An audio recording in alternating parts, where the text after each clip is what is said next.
Hello class 11, this is your chemistry class and we are discussing about stereochemistry. So today's class we are starting from the alene. So I have explained that alene is an exceptional case where there is no asymmetric carbon atom, still the molecule is optically active. How the molecule is going to be optically active?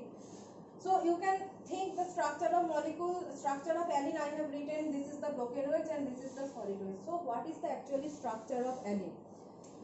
You know that whenever any carbon atom possesses sp2 hybridization, you can see this that every carbon atom is sp2 hybridized.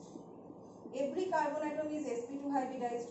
So every carbon atom should be planar, like in plane. So if you take this in plane, this moiety, every carbon atom bearing double bond, that means sp2 hybridized.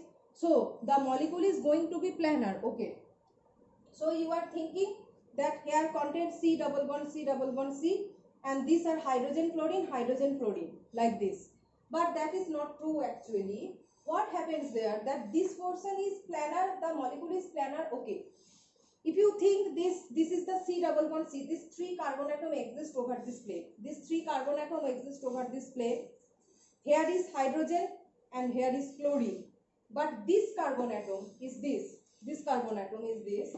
Here hydrogen and chlorine exist like this one is hydrogen, this one is chlorine above position solid wedge, and this one is hydrogen broken wedge below position. So this is the C double bond C moiety. This is in plane. Here this carbon is, here is hydrogen and here is chlorine, that is in plane like this. This one and this one, hydrogen and chlorine. But for this carbon, for this front carbon, hydrogen and chlorine are like this. This one is chlorine and this one is hydrogen, above and below the plane. So this is the plane of alene, where this hydrogen and this chlorine lies in the plane, but this hydrogen and this chlorine are not in the plane. This one is above the plane, this one is plane, this one is above the plane, and this one is below the plane.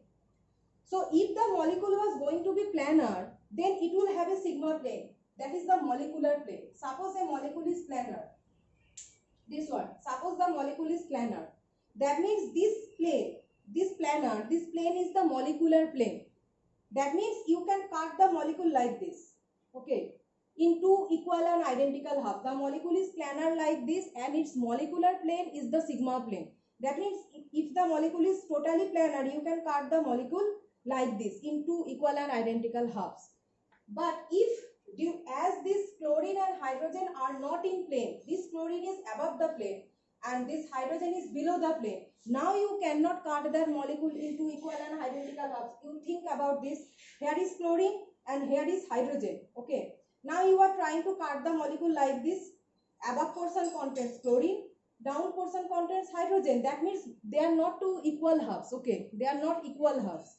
So as this portion is out of plane, these two groups, these hydrogen and chlorine groups are out of plane. Now this molecular plane cannot cut the molecule into equal and identical halves. That is why even after the absence of any asymmetric center, the molecule is going to be optically active because of the absence of sigma plane. So we can say that no asymmetric carbon atom, no asymmetric carbon atom, no sigma plane.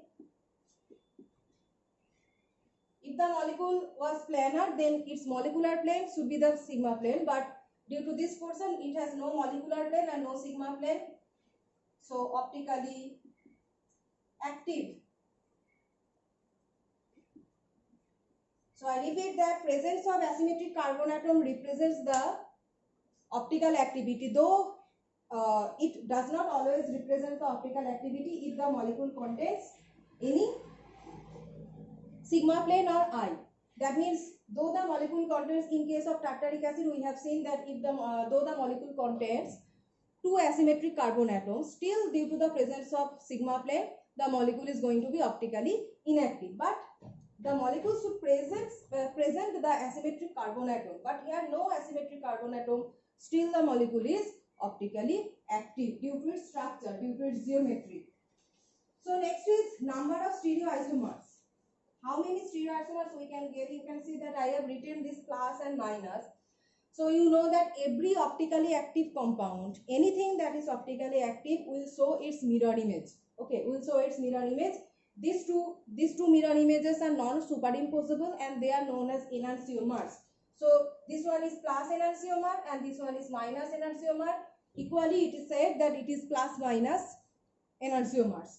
So anything that is optically active will have a mirror image, and anything that is optically inactive will not show any mirror image. So optically activity means will have mirror image, and optical inactivity means will don't show mirror image. So next discuss some examples.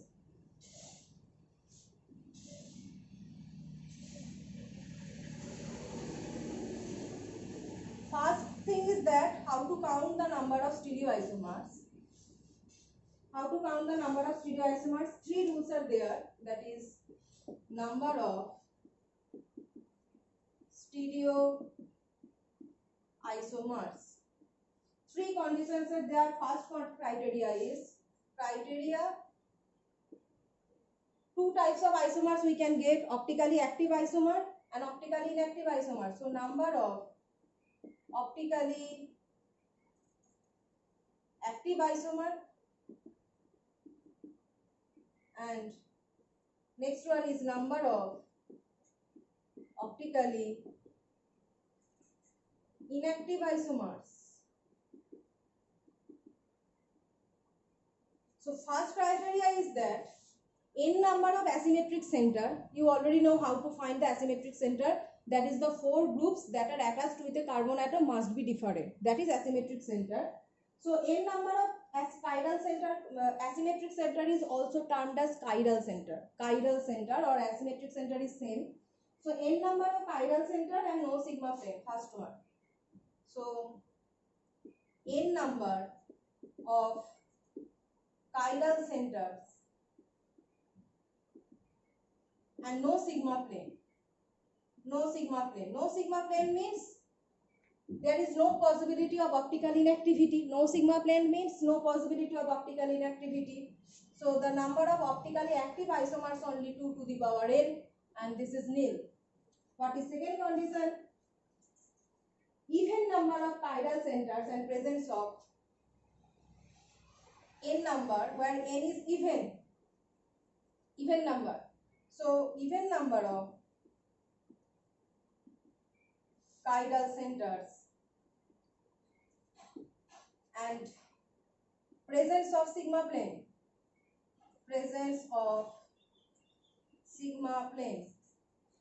Even number of chiral centers and presence of sigma plane. Here, due to the presence of sigma plane, some isomer will be optically inactive and another form of that compound will be optically active. So here contains both optically active and optically inactive, you know. Just like tartaric acid. One form of tartaric acid is optically inactive due to sigma plane, and other form of tartaric acid is optically active. There is no sigma plane. So whenever sigma plane is there, both optically active and optically inactive isomers we can get, and optically inactive will be 2 to the power n minus 2 by 2. And the third point is that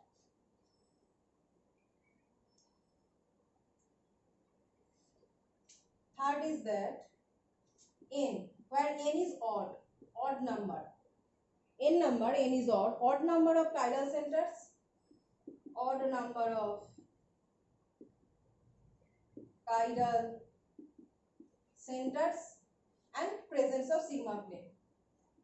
Presence of sigma plane. And here the number of optically active isomers will be 2 to the power n minus 1 minus 2 to the power n minus 1 by 2.